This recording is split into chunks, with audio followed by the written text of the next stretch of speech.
So this is the genealogy of Jesus in the Bible. Yeah. All right? There's a difference between Matthew and Luke. Hold on. All right, so you want to get to that, or you're already good with that? That's what you're about to say, right? No, so there's a point to that, right? What's the point? The point is, if you do a side-by-side reading, They're different. right? Not only are they different, look at the number, Yeah. right?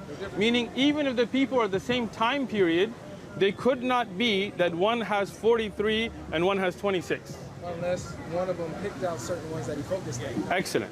So now, when you look at which one picked out what? So, according to Matthew's genealogy, he was focusing on trying to bring out the Messiah's relationship to David. Okay, so you're. And even if you. But they both go to David. Yeah, they do. But Matthew was really pinpointing. Where did you get that from? Out.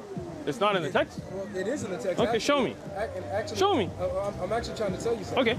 According to Hebrew writings. Hebrew?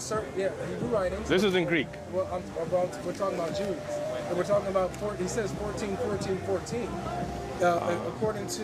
Where's 14, 14, 14? Are you listening? I'm trying to understand the verse, though. 14? Does he say, and after this there was 14, and then after this there was 14, no? and then after this there was 14? It's not in Matthew? Here you go, bro. Here's Matthew right here. Here's the genealogy. Read it. All of us can hear it from you. It's right there. Read it out loud so we can hear it, bro. I'm trying to find it. You're grooving. Jazakallah khair.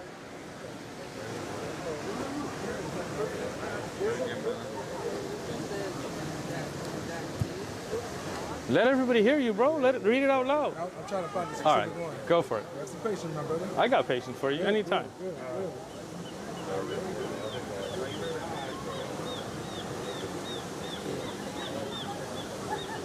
All right, so there you go. So all of the generations from Abraham to David are 14 generations. Okay. And David unto the captivity of Babylon are 14 generations. Excellent. From the captivity in Babylon until Christ are 14 generations. Excellent. And in the Jews, the letters in Hebrew also look like numbers, and they make up words sometimes. The 14 will make up the word David in Hebrew. Okay. So what does that do with genealogy? I'm trying to tell you. I'm trying to listen. According to Matthew, he was pointing out the relationship from the Messiah to David as being the son of David as his ancestor. He was pointing that out.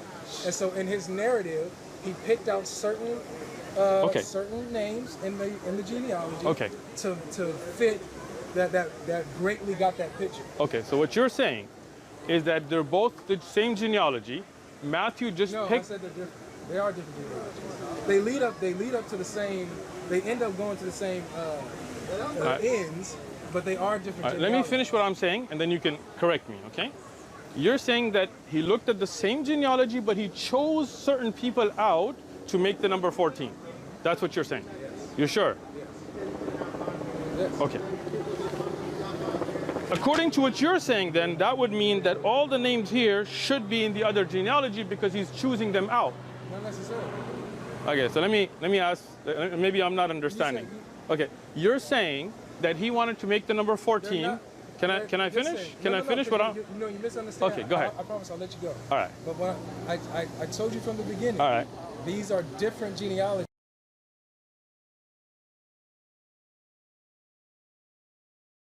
Looked at the same genealogy, but he chose certain people out to make the number 14. That's what you're saying? Yes. You're sure? Yes. Yes. Okay. Of different people. They're not the same. They're like Matthew's is Joseph's physical lineage. Luke is his legal lineage. What does that mean? mean? Going through the same what does that mean? By law. What do you mean by law? So whose son are you? So well, are we talking about? No. I'm talking about Jewish law. Go ahead. Okay, thank you. So in Jewish terms, there was many ways to be considered someone's son. How? So one, you can be adopted by them. Okay. You can be their son-in-law, or you can be. Your son-in-law is not your son. But go ahead. But you was called their son. No, but you'll find that. Okay. So let me explain something here from the genealogies. Okay. First thing, even if you took them to be two different peoples, the fact that you're missing 15 generations still tells you they're skipping, right? I already explained. Okay, yeah, I know. But I'm getting there. I'm getting there. Okay, I'm getting there. And it's now, not the same. Is there a name for daughter in Greek? Of course. Okay. So when it says Joseph, Jacob begotten Joseph, right? What does begotten mean? That's his father. That's his father. So Jacob is the father of Joseph. Is that correct? Are we good or no? Yeah, let's okay, go. excellent. That's in Matthew. Take it easy, bro. Take it. We're gonna go. Don't worry. Say yes. All right. In Luke, he says that Joseph was the son of Heli. Yeah. What does son mean? It can mean many things. Okay. It can So mean literal son. okay. It can mean son-in-law, Okay. it can mean adopted But the son, word in Greek is what? Huh? What's the word in Greek? I don't know. Two. Okay. All right. If you're saying son here, the word two means son-in-law. Is that what you're saying? No, that's not what I'm saying. Look, bro. According to the context, we'll tell you how it's used. So what I'm saying is, can you show me some context that shows that this is not the son? Well, the fact that Matthew says that Joseph is begotten. Okay. And in Luke, it just calls him the son of Heli. Okay. Those are two different phrases. So go ahead. So, and when you're talking about Jewish context, Got and it. how they considered sons and begotten and all that, things are different. Okay. And there's a clear difference with how Matthew presented his genealogy. Excellent. And how Luke presented his genealogy. It's not a contradiction. They're different genealogies. Gotcha. So listen. They're not the same. Okay, let me take it easy, bro. We're gonna go back to the Greek of it. So I've got the Greek because it was written in Greek. You're just making things up right now. Listen, let me finish. Look. I listen to you. Look, I listen to you. So, I listen to you. Are you gonna listen to me? I've been listening to you. No, you're interrupting me, right? You made me laugh. You're funny. You can laugh, but listen while you're laughing. I like being funny. Thank you. I like it too. We're gonna take it back to the Greek. Yeah. So inginsin, it means begot. Okay? So here, if you go to Matthew all the way through, right? It is the same word used, right? So begot, right? So these are all the children. No son-in-laws, okay? In Luke, the word used is two. Two meaning, it actually comes for the, meaning from, right? Of, right? And that word is used all the way through the whole lineage. So if you're gonna say two represents a son-in-law, then that would mean that Adam was a son-in-law of God, and that would mean Seth is a son-in-law of Adam, and Enosh is the son-in-law of Seth, and so on. So unless you're saying that two means son-in-law in Hebrew context, then you would say these are all son-in-laws because the exact same word. You can't change the word as you like to try to put together a contradiction that's clearly a contradiction to make it not. If you're gonna say, according to linguistics, two means son-in-law, then the same word is used throughout the genealogy. You're taking it differently when you want. No, I'm not. You are. Okay, hold on. It's the exact same word used throughout the genealogy. So let me give you an example, right? If I said he is her son, and she, or let's use men because we don't want to change the daughter. He is his son, and he is his son, and he is his son, and he is his son. And you come out and say, without any evidence, just from your understanding, without any evidence, you haven't provided any evidence, right? You have not. Let me finish now. Right? You come out and say, well, here the word son really means brother because technically your brother is like a son, and the rest. Can I finish? Can I finish? See, this isn't interrupting, right? No, but you see interrupting, right? I let you speak even when I didn't agree with you. No, but see, this is the difference. No, I let you, even when I thought you were saying something wrong, I let you finish. No, you can't cut somebody off in a conversation. You gotta listen. I will let you represent your stance. Let me speak. Okay. So when you say this is the son of him, and this is the son of him, and this is the son of him, and this is the son of him, and then you go, well, in this lineage, I'm going to take the word son to mean something else here, but in the rest of them, it should mean son.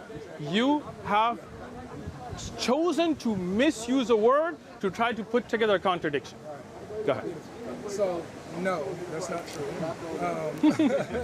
First and foremost, go ahead. That's not true, brother. All right. So, like I said, when we're talking about culturally, how Jews handled their terms, and how they used son, how it can be applied to mean many things using the same exact word and phrase, but depending on the person and their relationship with this, how it goes, that's what will determine how that phrase or term is used.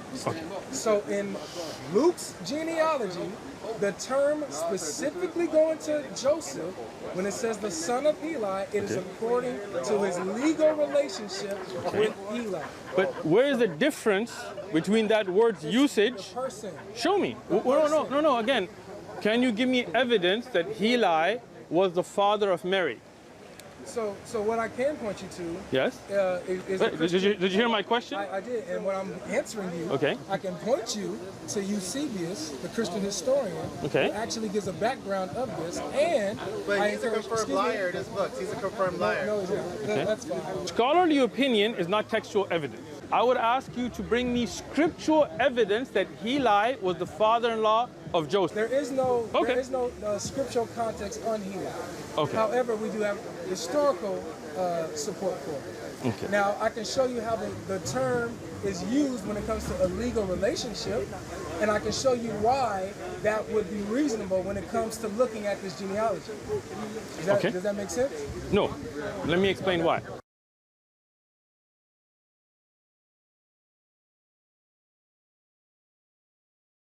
These are obviously two totally different genealogies because they're genealogies of two different people. And this is what this Muslim fails to understand, is that in Matthew we have the genealogy of Joseph, and in Luke we have the genealogy of Mary. One problem with this suggestion, though, is that throughout his birth narrative, Luke stresses that Joseph is a descendant of David. In other words, he never mentions Mary's Davidic descent, so it would be surprising if he was giving Mary's genealogy. In the end, we simply don't know. In the end, we simply don't know. In the end, we simply don't know. Don't think that this is the first time I've been down this road, right? Nah, I ain't no boss, bro, but I'm your brother. We're going to do this, right? But I would like you, next week, it's okay, I'm not putting you on the spot, bring me biblical textual evidence that Eli was the father-in-law of Joseph. You can even find me if Eli was the father of Mary, because that's the wife of Joseph, right? Who was? Okay, so you're saying there's none? I told you there's no scriptural. Excellent, that's the answer. That means you do not have scripture. Let me just repeat what you're saying to understand it. Okay, I just want to make sure I understand you. Go ahead. All right, go ahead. I'm going to listen. There's no scriptural context for Eli. Thank you. However, there's scriptural context for how Joseph can be considered the son of Eli and how that makes sense.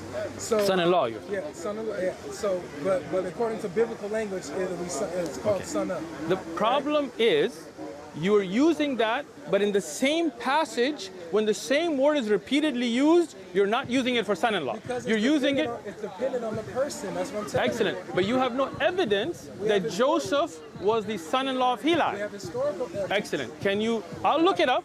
You look it up. We'll come back next Sunday and we'll look at the historic evidence.